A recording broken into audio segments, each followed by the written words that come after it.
Did you know that St. Luke's University Health Network, based in the Lehigh Valley, Pennsylvania, has been recognized by the U.S. government as the highest performing health system in the United States for quality? You heard right. St. Luke's #1 recognition affirms our status as the top leader among the most respected healthcare providers in the nation, including Houston Methodist and the Mayo Clinic. To state it simply, if you want to receive the best care when you go to a hospital, come to St. Luke's. Cats and Cosby on the Red Apple Podcast Network. Well, I'm telling our controller in the control booth, he could have picked out nicer Chinese music. Yeah, that's I liked weird. it. I thought it was great.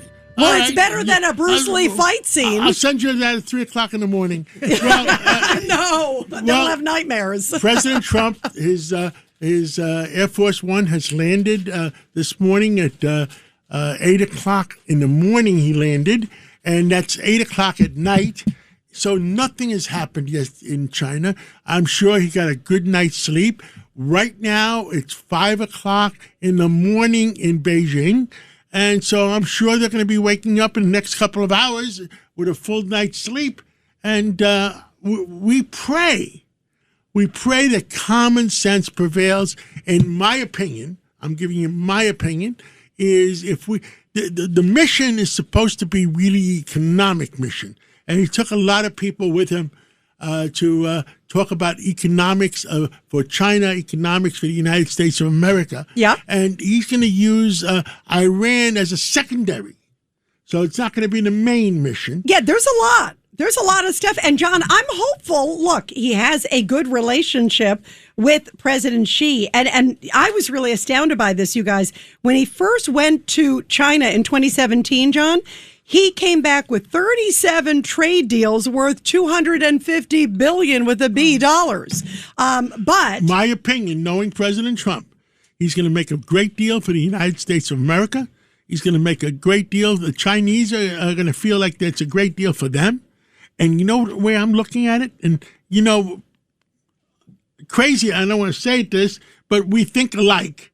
And I think he wants to make a deal where the big powers in the world is Russia, China, and the United States.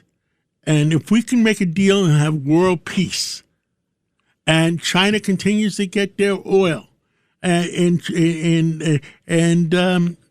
but we got to make sure that Iran does not have the crazy people in charge. And they don't have the nukes. And they don't have the nukes, John. And don't have the thing. nukes. Yes. Nukes are not negotiable. Yes. And I believe what I would do, and let's see what Trump does. We don't know yet. I have not talked to President Trump.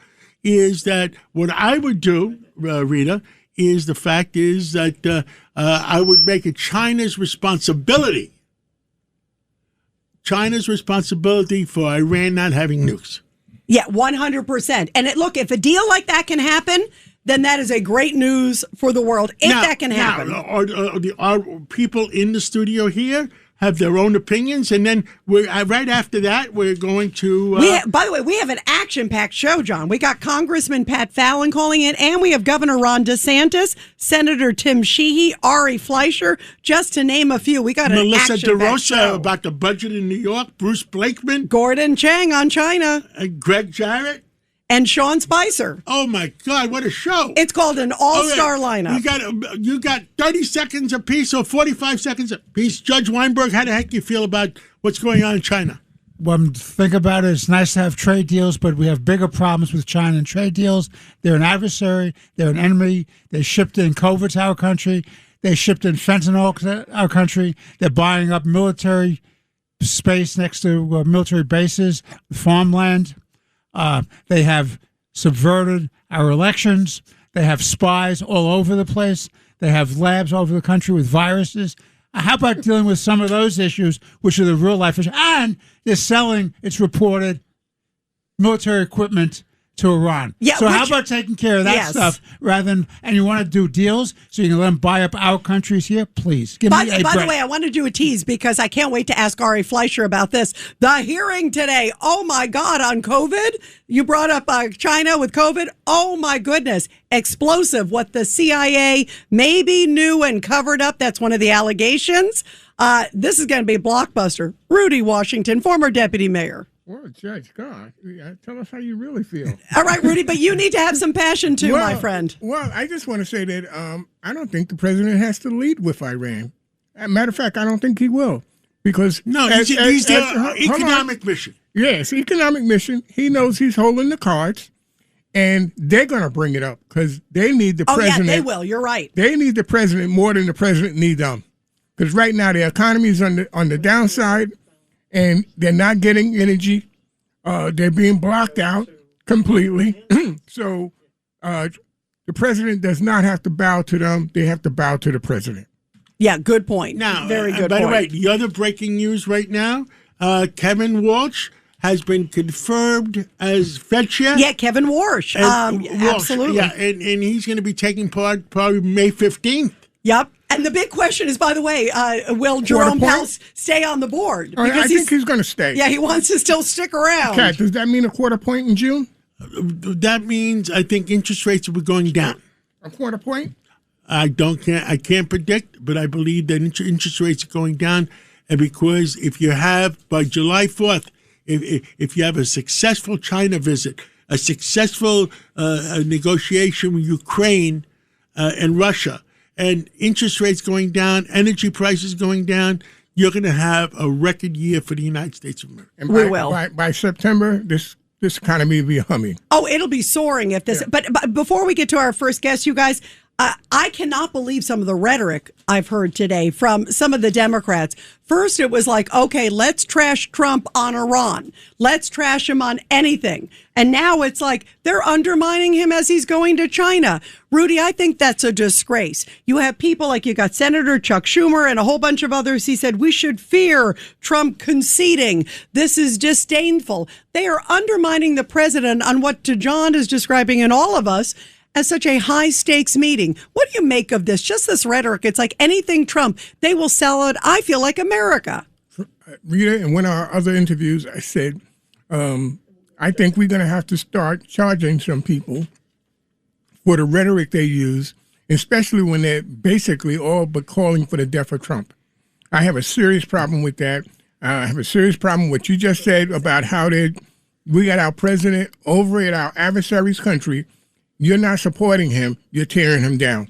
I have a serious problem with all of that. I do, too. It's really horrible. And you guys calling in now from the great state of Florida. We have Ron DeSantis because, of course, so much going on with redistricting and a whole bunch more. And, John, let's go to Ron DeSantis. Well, calling in today is Governor DeSantis from the great state of Florida, and I call it a great state because all New Yorkers are headed that direction. Well, Governor, thank you for calling in this Wednesday evening, and tell us, Florida's doing great. Give us an update. What's going on in Florida, and how much do you think you're going to grow in the next, I guess, year or two? Well, it's good to be with you. I'll just give you, so just in the last few weeks, we've done a number of things. One, we passed the new redistricting map. You remember Hakeem Jeffries, who you know very well from New York City, threatened Florida. He said, F around and find out all this stuff.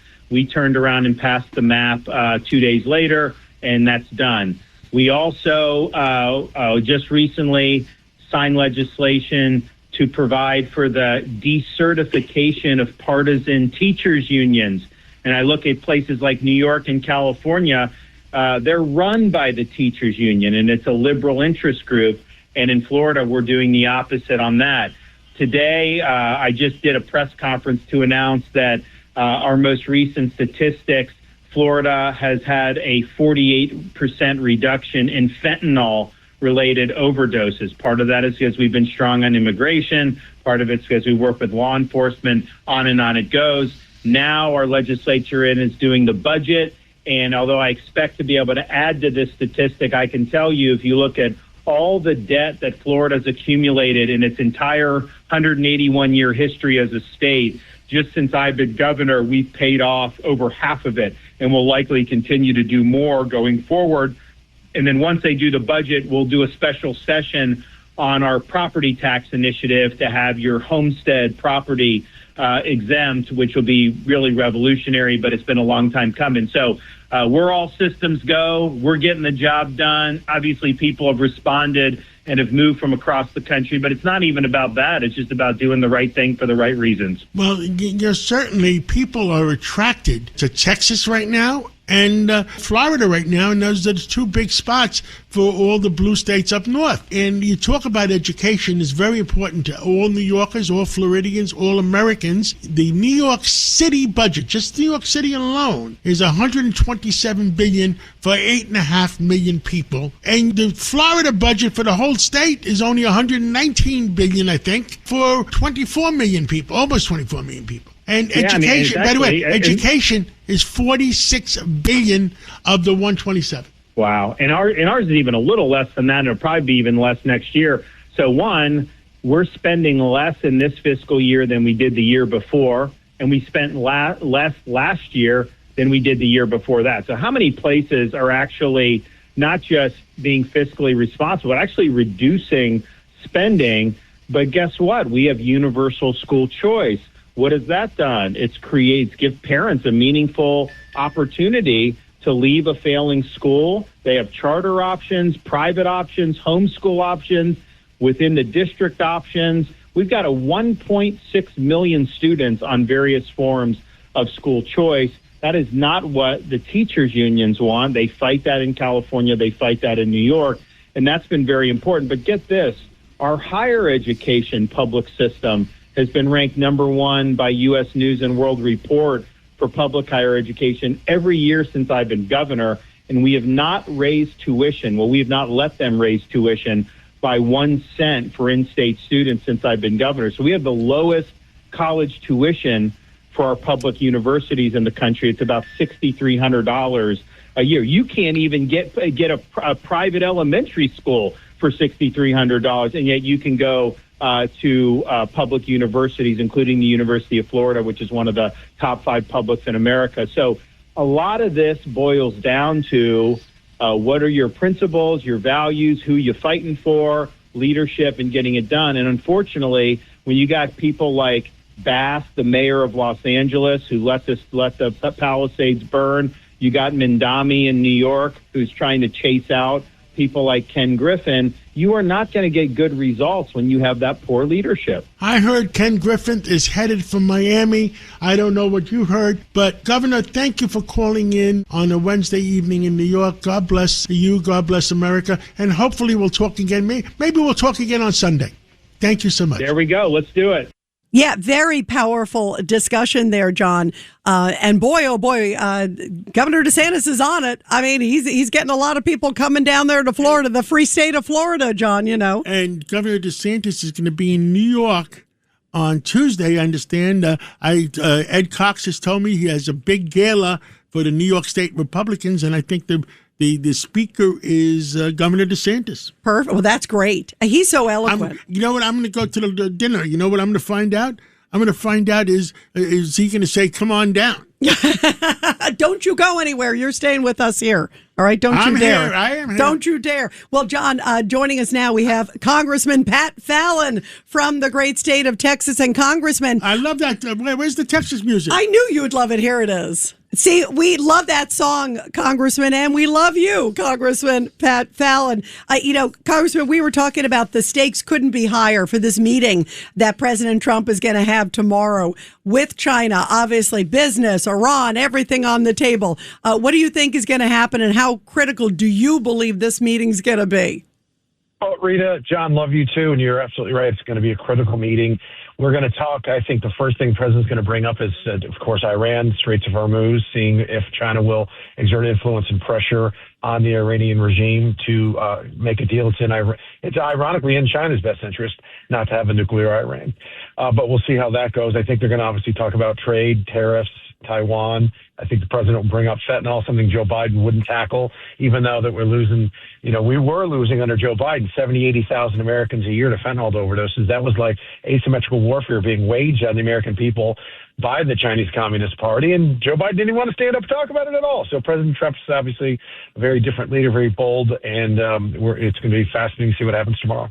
How critical, too, also, I mean, look, and you understand, obviously, all the dynamics, Congressman, between China, Iran. I mean, China is the biggest buyer of Iranian oil, so they can certainly exert some pressure on this. I mean, so this comes at such, I can't imagine a more pivotal time. And then on the other hand, China has seen what we've done, with the blockade, with also getting American troops there. They've got to also feel the heat on their end as well. Well, they know they're dealing with a president that is going to not just, talk, he's going to take action. And the Iranian regime has been really, again, they've been waging asymmetrical warfare on the United States for 47 years as well. There's over 600 American soldiers and military members that were killed at the hands of the IRGC and their proxies. So we're asking a very simple thing for Iran. Stop exporting terror, stop exporting ballistic missile technology, and give up your nuclear program. You do those three things, and you're going to be, and how about focusing on the prosperity of your own people rather than this, deranged theocracy? And it is, I would argue, if I were the president to Xi, that is in your interest too. I think it was something like half of the oil that Iran sells goes to China. It's a huge amount.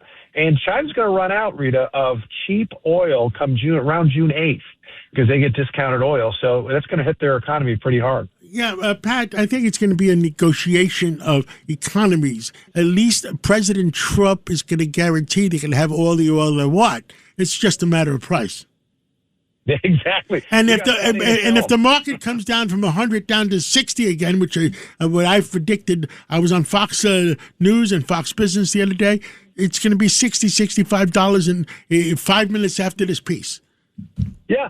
And you know what? Venezuela is going to actually, their economy, they're going to make more money working with the United States and focusing more on free markets than they're going to what they would have never made with Venezuela and Iran and Russia and China. So China, I find it interesting, Rita and John, that China's greatest ally, most significant ally other than Russia is Iran. And Russia's most significant and most important ally other than China is also Iran. And we have a once in a generational chance here to really shift history dramatically. And I hope that the president's able to do so.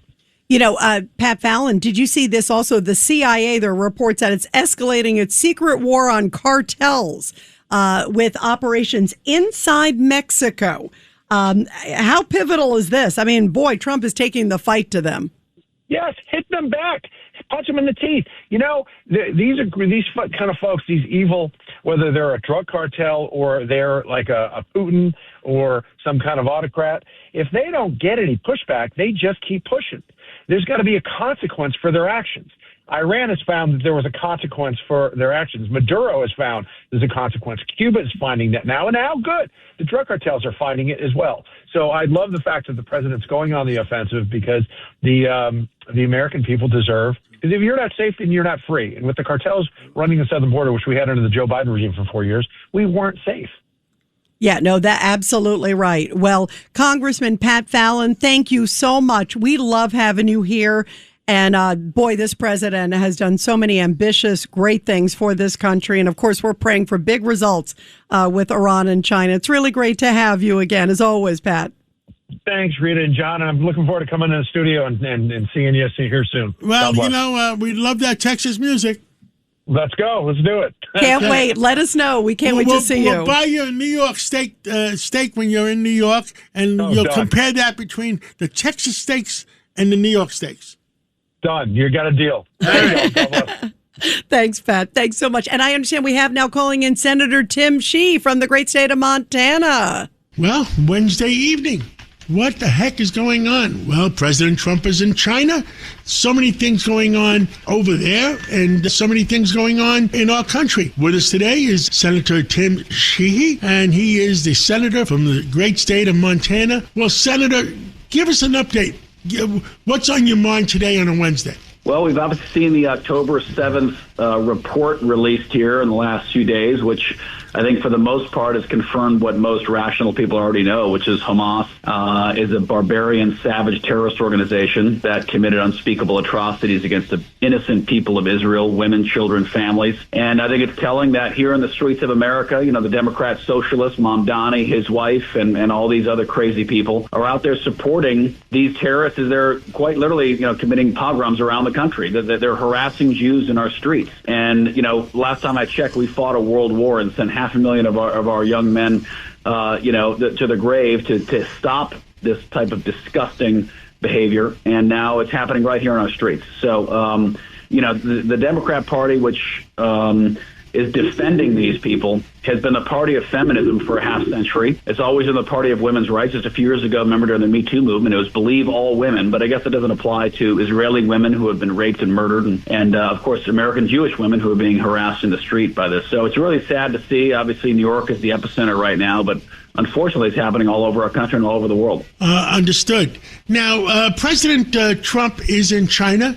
Have you heard anything coming in from any of the meetings going on? No specific updates yet. I think they got in, a few hours ago, and I'm not sure if they've gone right into meetings, but I know that at the end of the day, we don't want a confrontation with China. We're in a great power competition with China, no question, economic, geopolitical, hopefully not military. But at the end of the day, we want to avoid a shooting war. We want to avoid sending our boys and girls to fight and die anywhere if we can. And with China, I think that we're the two largest economies in the world. We're the two most impactful nations on the world stage right now. And I think it's good that the president is going there, showing that he's willing to explore all diplomatic means to solve our economic differences, our potential geopolitical differences, and our military differences so we can avoid the unthinkable. And hopefully he'll be able to craft some trade deals that make sense in a way forward that we can coexist with China and not have to be in competition with them. Senator Tim Sheehy, thank you for coming on this Wednesday evening, and let's talk again. Maybe we'll talk again on Sunday.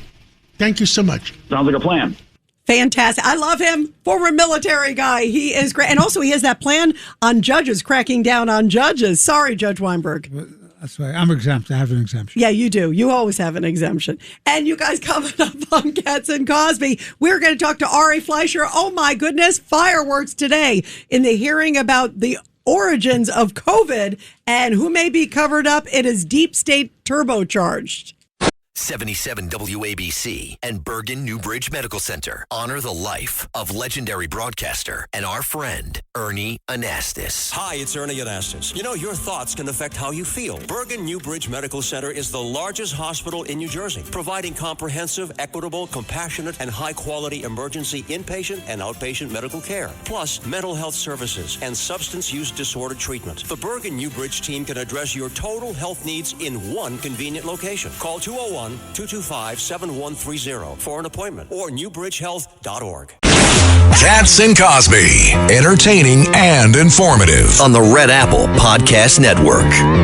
And boy, oh boy, guys, there were fireworks today on Capitol Hill at this Senate hearing where a current active CIA employee, a whistleblower, was testifying about the origins of COVID and what the CIA knew and what they put out to the public. The CIA then quickly put out a statement saying it's dishonest political theater. They didn't want this guy to testify.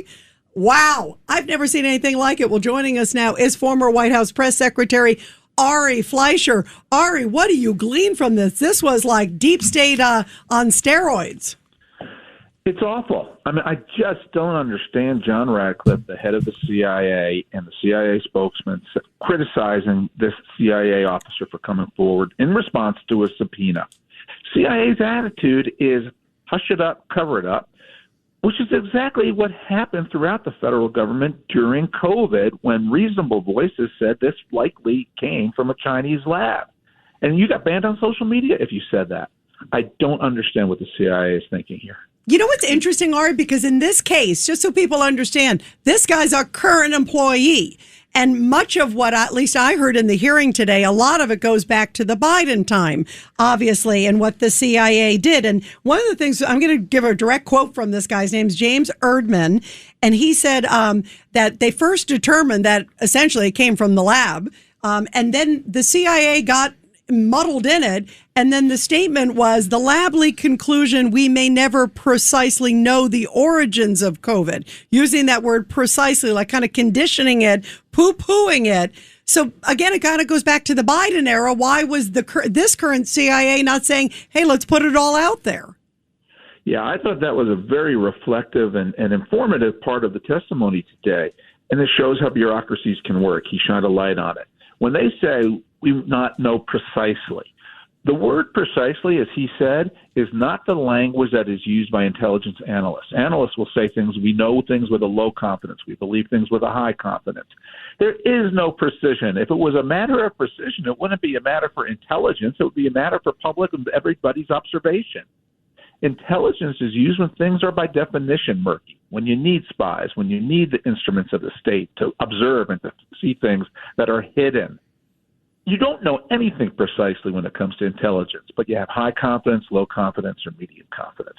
That's the point he was making. It was a political operative who inserted the word precisely to muddle the whole issue.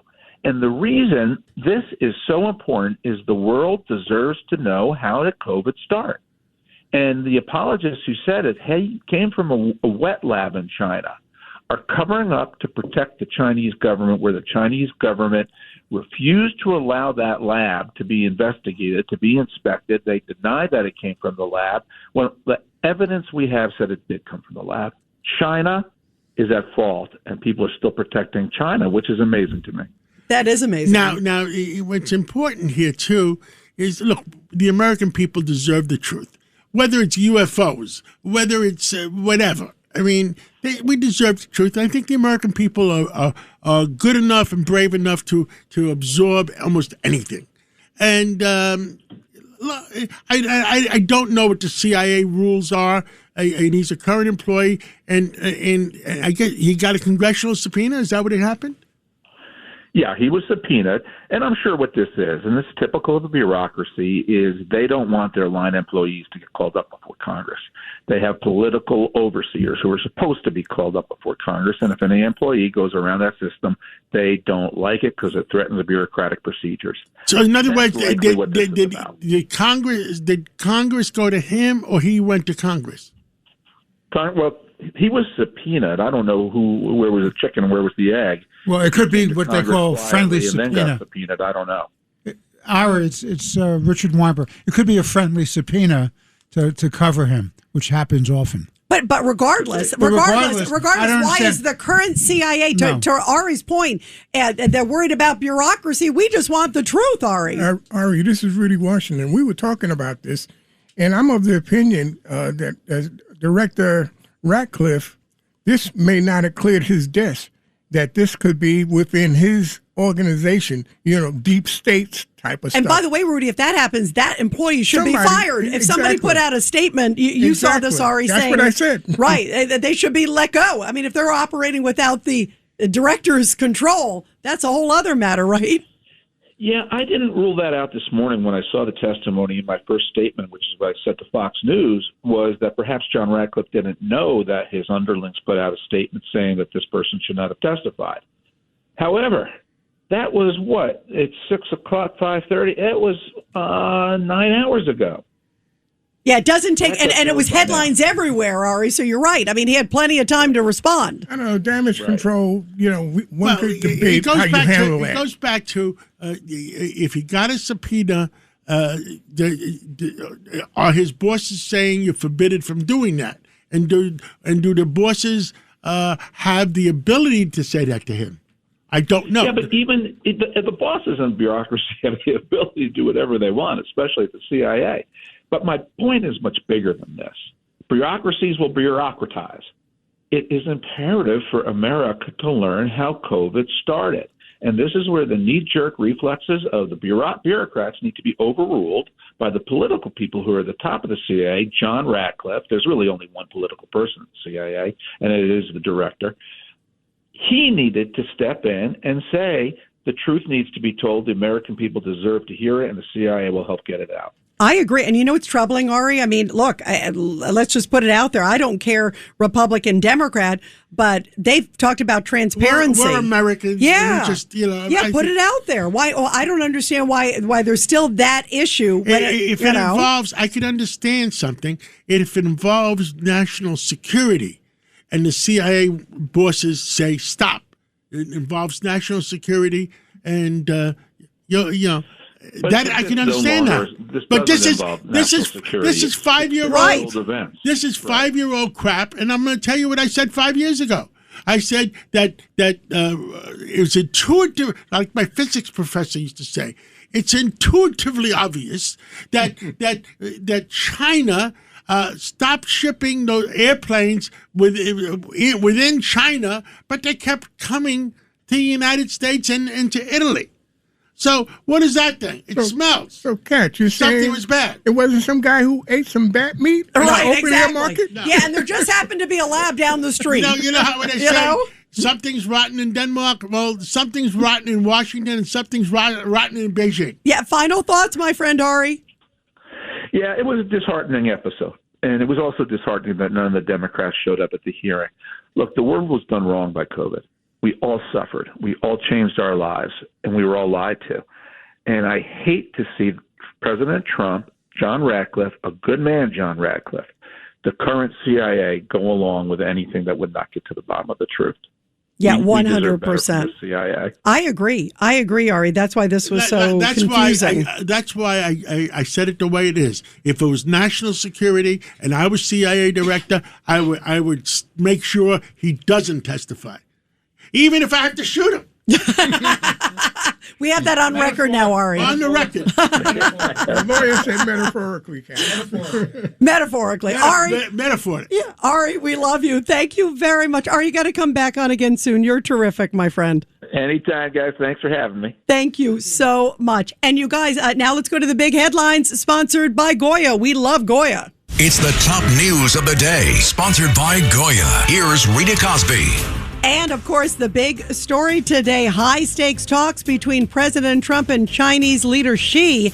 They are set to take place tomorrow. The president's visit, of course, comes as the war in Iran continues. And also, Alex Murdaugh. We're going to talk about this. A high-profile attorney, a former one, had his murder convictions overturned by the South Carolina Supreme Court today. It was a stunning decision, but we'll get into the merits of it, which is interesting. In a 5-0 vote, the state Supreme Court granted a new trial. The justices said that a county clerk improperly influenced the jury in his original trial, and he was convicted of murdering his wife and son in March 2023. We're going to be talking with Greg Jarrett about that and a whole bunch more. Stick with us, everybody. Katz and Cosby, much more ahead. We're going to talk to Melissa DeRosa about so much tied to the New York budget. There's a lot there. Katz and Cosby, entertaining and informative on the Red Apple Podcast Network. And joining us now here on Katz and Cosby is the former senior aide to then Governor Cuomo, Melissa DeRosa. Melissa, first of all, what is happening with the budget? And then explain this sort of $4 billion that the state may be giving to the city, but really it's only 1.5 and pensions might be touched. There are a lot of workers that are not happy about that. Sure. It's good to hear your voice, Rita. So, no, it's a mess. And it is a bunch of small, gimmicky things that have been pulled together in order to allow Zohran Mamdani to be able to say that he has completed a budget. But as our friends in the Empire Center and Manhattan Institute and others will tell you, it's a bunch of gimmicks. Of the $4 billion, $1.5 billion is straight cash, but it's a one-time bailout. So the issues the city have are recurring, right? It's things the costs that occur every year, no matter what. But she's just giving them a one-shot, $1.5 billion. So that bails him out for this year for that piece, but there's no promise to do that in the future. And then he's doing pension amortization, which really, it's been done, but it should only be done in severe circumstances like in the 1977 fiscal crisis where you basically, the city kicks out paying into pensions its obligations for various city workers. And so it is very controversial. It is something that really is a last resort situation. And again, rather than, looking in their own backyard for waste, fraud, and abuse and coming up with different ways to scale back spending, they're relying on these one-time gimmicks and things that are viewed as by fiscal hawks as very, very, very bad bookkeeping. And I don't know how the rating agencies are going to look on this. And I think certainly he did nothing to put the city in a better fiscal position, which means next year we're just going to be back doing this dance again. What I'm worried about is if everybody understands it's a one-year deal, then I guess we got to make adjustments for the next year. Well, one would think that we've got to make adjustments for next year, but I think that given the political dynamic that's playing out where, Kathy Hochul seems hell-bent on doing whatever Zoran Mamdani wants, even with this pied-à-terre tax, she doesn't have a primary. She doesn't have any political reason to have flip-flopped on not raising taxes.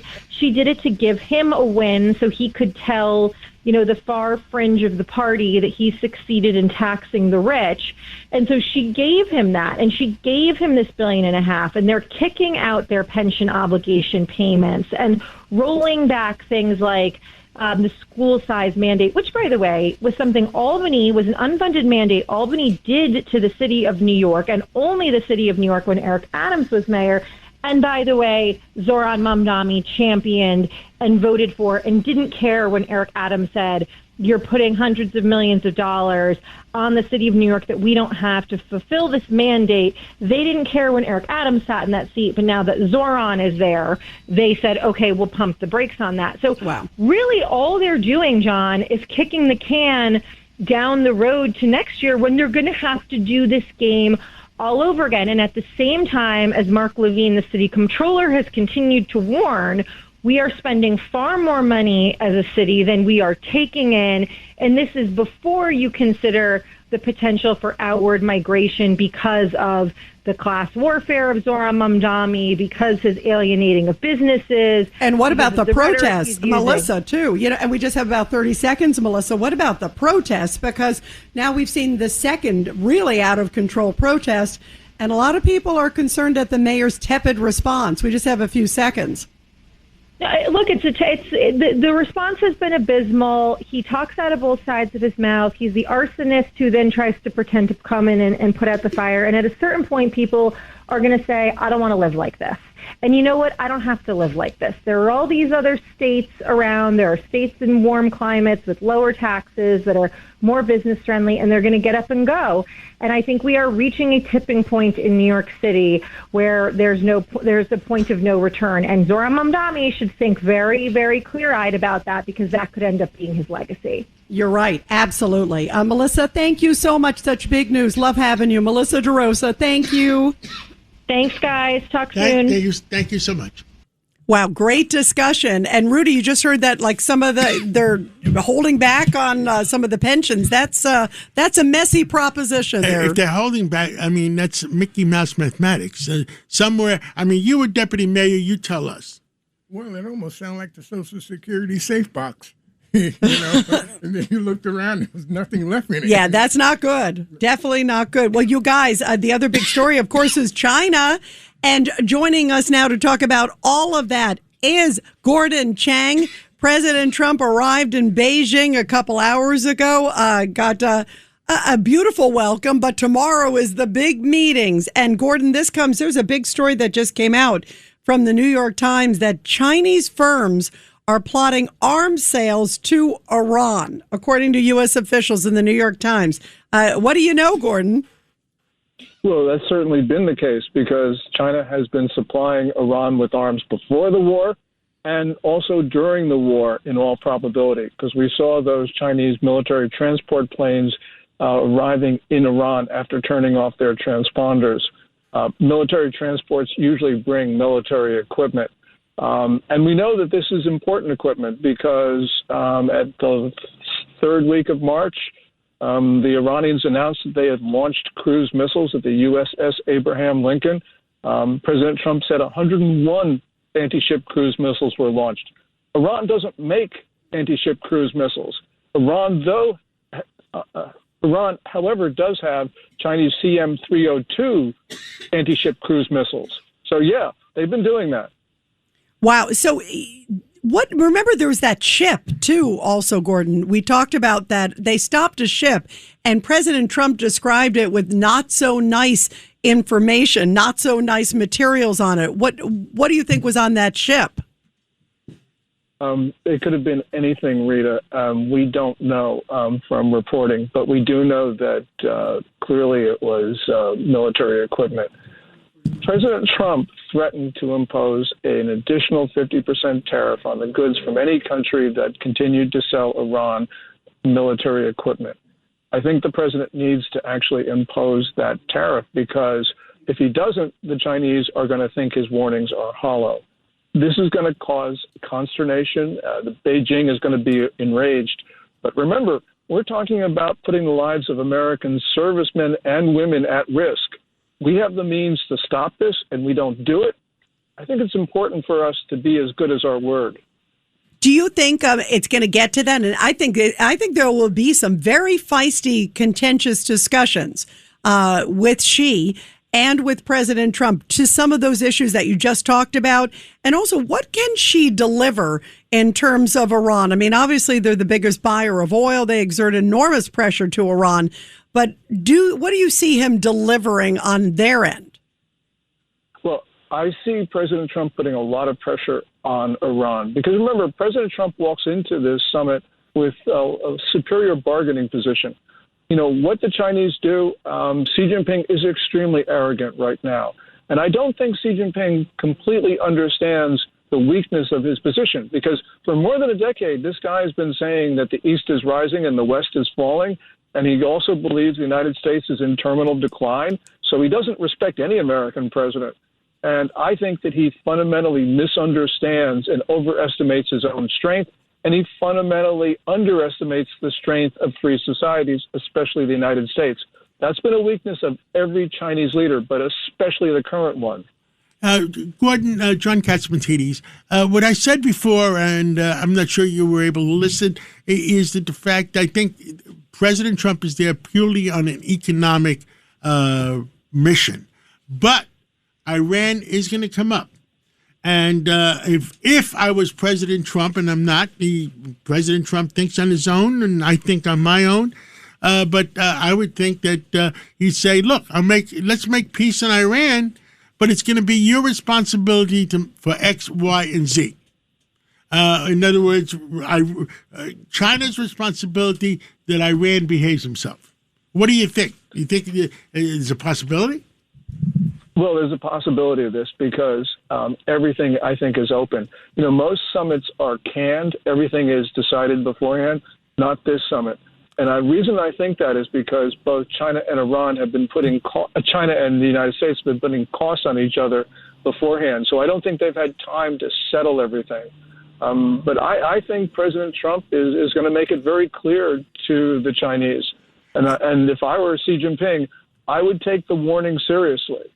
And in addition, if President Trump can make a deal with China and Russia and end the Ukraine war and the Iranian war and have world peace between the three world powers, then I think the world will have the best economy it ever had.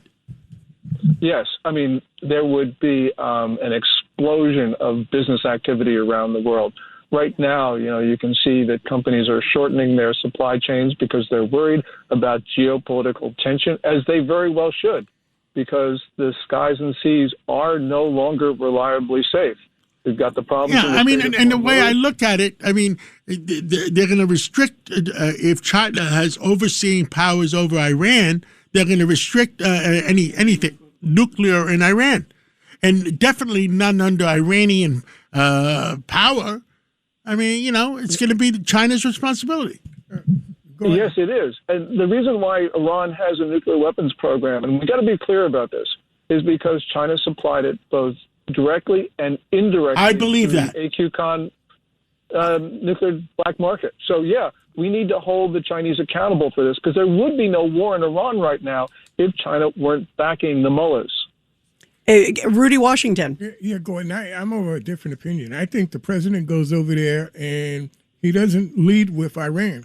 I think he knows he's holding the cards. Yes. And they're going to have to come to him. And when they do, he's simply going to tell them, well, look, yeah, we could do a deal. You tell them to open straits up, get out of the way, surrender their nukes, and everything that the president wants. And Rudy, I agree with that. But if the vision from 100,000 feet up is that with China, they can have nukes on an aircraft carrier in the Strait of Hormuz if they wanted to, just about. And maybe not there, but China is going to be responsible to make sure Iran behaves himself. Yeah, and I think the president already made a decision that he's tried his best to negotiate a peace. It hasn't worked, and when he comes back, watch out. Yeah, or maybe the minute he takes off from Beijing. Right. It might even happen that way. I don't think President Trump wants more bombings. No, he doesn't. I think he'd love to avoid it. I agree. to avoid it, John. Let's say we're going to know in a few days who's right and wrong. Yeah, I agree. He would love to have peace, but peace through strength. Right. That's the way he works. Or peace through strength, or making it the responsibility of China. That would be, the way. If we can trust them, that would be good. It's a big if, don't you think, Rita? It's called a huge if. You're going to trust China to police Iran? Please. Did you hear what I said? That's a big if, too. I'm with you. All right, guys. Gordon, thank you. Well, let's see what happens. This is going to be fascinating. And we love you, Gordon. Thank you. Thank you, Gordon. Thank you. Thanks, guys. Thank you. And you guys, right now, we have Greg Jarrett, Fox News legal analyst. And Greg, obviously, huge decisions as we're talking about the Virginia Supreme Court. Judge Weinberg. Greg, good to talk to you. Two things. One, they're trying to go to the Supreme Court of the United States to set aside the decision of the Virginia Commonwealth Supreme Court, setting aside the Democrats' gerrymandering scheme. My opinion is they have no chance at all. I'd be amazed if Supreme Court of the United States even takes it up, let alone grants them any relief. Well, you're right, Judge. The Virginia Attorney General, Jay Jones, must have slept through constitutional law class. He deserves mockery for thinking for one moment that the U.S. Supreme Court would intervene in a case where there's no federal issue. I mean, my goodness, you learn in law school that state Supreme Courts interpret state laws and their own constitutions. So his appeal to SCOTUS is really just a clown show, and you're absolutely right, Judge. It ain't going to work. Okay, the second issue, which is of some concern to me, is the noise in the system and the politics of Virginia. That what they want to do is now impose term limits at age 54, fundamentally on the justices. So get rid of these justices and appoint all the apologist justices for the Democratic Party to do their own districting plan. What's your thought? Can they get away with this under the state law of Virginia? And Greg, I want to repeat, because this is wild, because we were looking at the ages of the Supreme Court justices there in Virginia. The youngest one is 54. It happens to be 54. It's a coincidence. I mean, come on. It's a coincidence. Yeah, look, that runs afoul of Virginia's Constitution, where removal is only done by impeachment. And yes, the General Assembly does have the power to set the retirement, but 54 is so absurdly low that it's blatantly political. So purging the entire court because you don't like a decision would violate the separation of powers and judicial independence. And by the way, some of our nation's greatest justices didn't join the U.S. Supreme Court until they were in their 60s. Oliver Wendell Holmes Jr. was 61. Ruth Bader Ginsburg, by the way, for Democrats out there, was 60 years old. As a practical matter, there's not enough time to get it done. Install your liberal cronies as replacements, fend off the inevitable legal challenges, then reverse the recent Supreme Court ruling in Virginia and reactivate the gerrymandered map by Election Day for the midterms in November. Utterly impossible. And frankly, after the public backlash over the latest gerrymander ploy, there is almost no appetite among Virginia Democrats to further alienate voters in their state who are already angry over the entire debacle.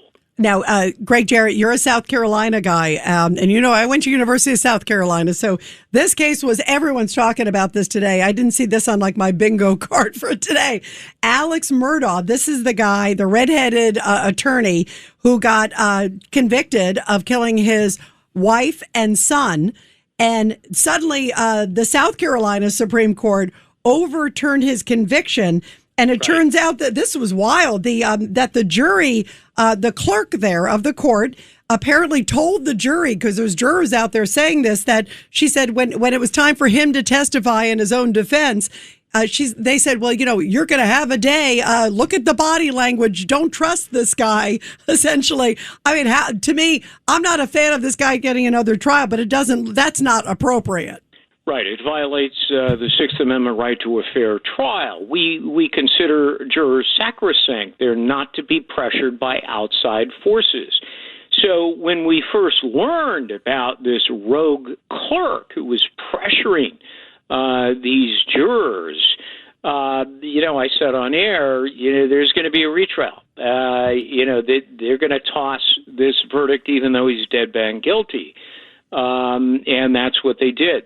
Her statements to those jurors were absolutely inappropriate and breathtakingly stupid, which is essentially what the Supreme Court said. And so it was the right decision. I'm sure the judge would agree with me. I think it was the easiest decision in the world, Greg. I mean, yeah. You may not like giving this guy another trial, but he's entitled to it.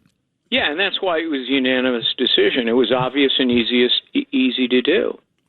Greg Jarrett, John Katzman, TDs. I mean, whether it's city judges, state judges, federal judges, how do we straighten out this judicial system? Has this ever happened in the history of the United States before? Well, I'll tell you, this is the most extreme in my lifetime, particularly the federal bench, where you've got judges now who think they're, mini presidents who can override any and all decisions made by the current president. And they do so because, they loathe him, they despise his policies, and they're issuing nationwide injunctions still, even though the U.S. Supreme Court told them you can't do that. You don't have jurisdiction beyond your district. Greg, part of the problem is they're having some of these federal judges who had an identity crisis. They can't figure out whether they're judges, whether they're legislators, or they're executive officials. Who are they? Who are they loyal to? Are they loyal to do their job?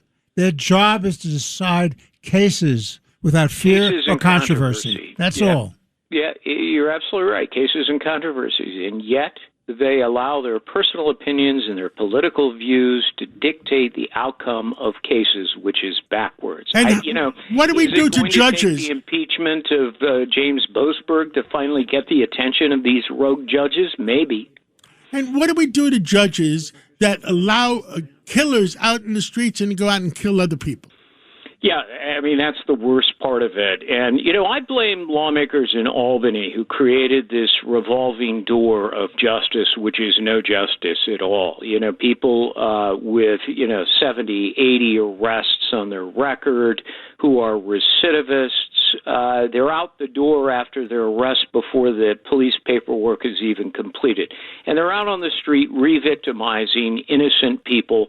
And it's mostly because, liberal lawmakers in Albany believe that criminals are not responsible for their crimes. It's our fault. Society's a bad place, and we're to blame. We made them commit those crimes, and so there should be no accountability. That kind of contorted mindset is sick. And it creates a sick society. Absolutely. Greg, well, keep fighting for America. Yeah, Thank we love so you, much. Greg. Thank you, Greg. We got to take a break, and we'll talk to you again real soon. Thank you, Greg, Thank so you. much, Greg. My Thank pleasure. you. Thank you. Thank you. The great Greg Jarrett. Let's take that break right now, and then we're coming back. We got Sean Spicer. And Bruce Blakeman is going to call in.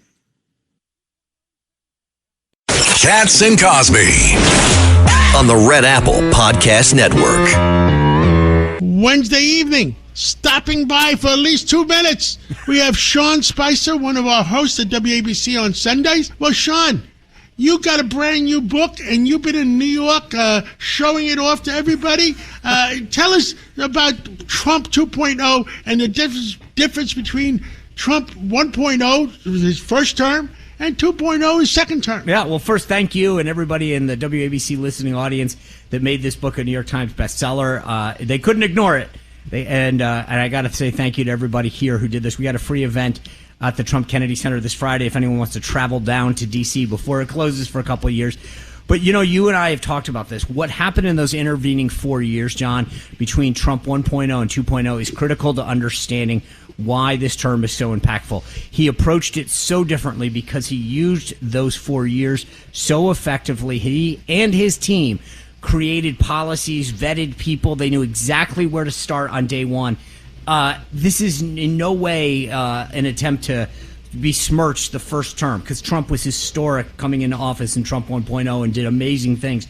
But the approach this time, because he had 4 years to think about what will I do different, who do I want on my team, how will I, focus on the agenda differently, is so critical to understanding Trump 2.0. And that's what I outlined. Everything he's done on trade, NATO, higher education, all of these things, the reforms they made to the White House press pool and press briefing room to get their message out. So critical.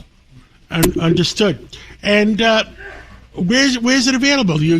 Best place is on Amazon, because right now you don't know about stores. So go to Amazon, order Trump 2.0. You can go to SeanSpicer.com. We've got a list of all the events that we're doing. But thank you again to everybody in the WABC listening audience that made Trump 2.0 a bestseller. Let's keep it going. And Sean, you got a lot more to say. You got a show at 10 o'clock. 10 o'clock on Sundays. Why don't you come on the Cats Roundtable at 9 o'clock on Sunday and tell us about what you're going to talk about. Deal, done. Well, thank you for stopping by, and we'll talk to you later. You bet. Wow, great stuff. And now, John, I also understand we got Bruce Blakeman calling in. Well, there's going to be a big governor's race this November. And with us today is the county executive from Nassau County, Bruce Blakeman. And Bruce Blakeman, we know each other for feels like 100 years. And give us the pulse of how this race is going and what is it going to depend on. It's a long way till November, but people by September are going to start making up their minds. Well, we're getting a tremendous amount of momentum, John. Our polling is looking very good.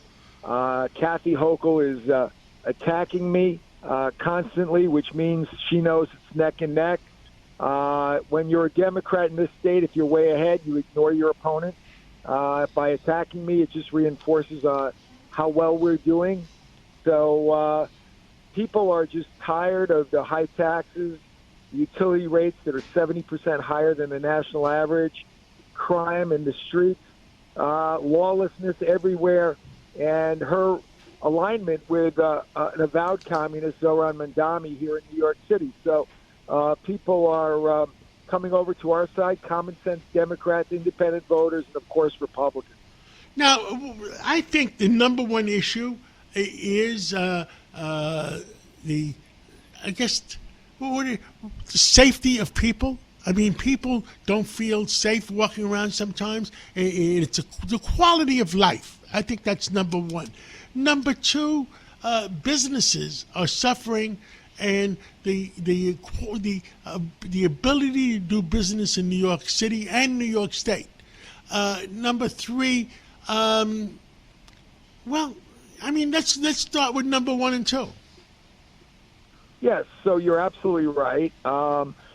There is a sense of lawlessness in our state and our city, and it's because of the laws in New York State that favor criminals over victims, that favor criminals over making our communities safer and more secure. And I'm going to change that when I become governor. Job number one is to keep our communities safe. So I'll change all those policies. Well, you do have the safest county. You're the county executive of Nassau County, and it's the safest county. It's been named in America out of, what are there, 2,800 counties? Yeah, listen, we're the safest county in America according to U.S. News and World Report because we take law enforcement seriously. We invest in our police. I've hired 600 new law enforcement professionals in the last 3 years, and we're very tough on crime. But the other big issue, John, is affordability. I mean, we are the highest tax state in America. People are being taxed out of their homes. And Zohran Mamdani talked about increasing property taxes for New Yorkers. As a governor, I won't let him do that because people in the outer boroughs are suffering. The property taxes are high enough. They don't need them to be increased. And then there's utility rates. Why is our utility rate 70% higher than the national average? Because Kathy Hochul has instituted policies and plans that make it less affordable to purchase energy. And she wants to make every house all electric. She wants to take gas stoves away. She wants only electric cars. It's very, very expensive, and it's a pipe dream. It's never going to happen in the next 10 to 20 years. So I'm going to change those policies, cut your utility bill in half, give a middle-class tax break, and make sure that we have safer communities by investing in our police and backing the blue. Now, the other big item in New York City and New York State is the education department.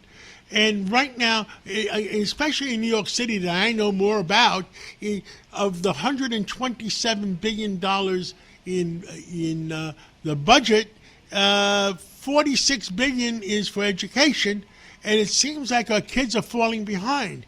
How do you feel about education? Well, first of all, we've got to get back to the basics. Right now, they're teaching all kinds of crazy woke stuff in school. They're more concerned about talking about whether or not a school can have a chief as its mascot because they feel that in some way it denigrates Native Americans. I think that's bizarre. Those are the issues that they get hung up with instead of worrying about our reading scores for our kids, our math scores for our kids, how well our kids are adept at science, because the economy of the future is going to be technology-based. And we have to have people who are literate, we have to have people who understand mathematics, and we have to have people who understand science. So the fact of the matter is we're not concentrating on the right things. Plus, we've got to talk about school choice. I'm a big proponent of public schools, but there are some people who want their kids to be educated in a religious-based education, whether it be Catholic school or a Jewish yeshiva. And I'm a big proponent of charter schools. More people want charter schools. They want more control over the curriculum that is being taught to their children. And parents have to have the biggest say in education. Parents have been cut out by the schools, by the education department in the schools, when it's parents that should be more involved in the education of their children. I agree with you on that, too. Education and the quality of life and not chasing out more businesses out of New York. And I would say one more thing. Chasing out any particular group of people, whether it's businesses, whether it's manufacturers, or whether, whatever. Not targeting any people. Because, if today we target Jews, tomorrow we target Greeks or whatever. And that's my concern.